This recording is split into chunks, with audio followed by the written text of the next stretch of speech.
और কি করবেন তিরমিজি শরীফের 3398 নাম্বার হাদিসে আসছে দেওয়ার পর এমন করবেন এই যে শুইবেন যখন হাত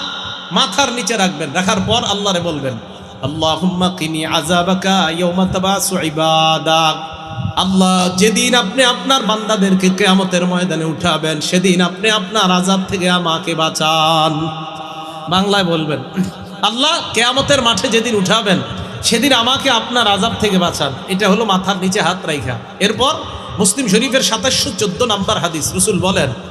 এরপর যখন শুইবা আইয়ুকুম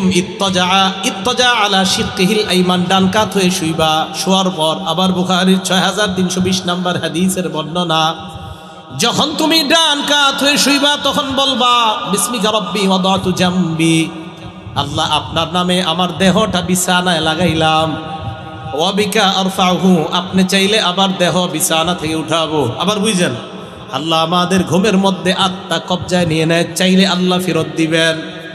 নবীজি আমাদেরকে শিখায় দেয় তুমি বলবা মাবুদ তোমার নামে আমি আমার দেহটা বিছানায় লাগাইলাম আবার তোমার নামে আমার দেহ বিছানা থেকে উঠাবো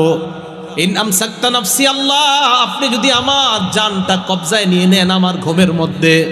ফারহামহা আমার জানের প্রতি আপনি দয়া করেন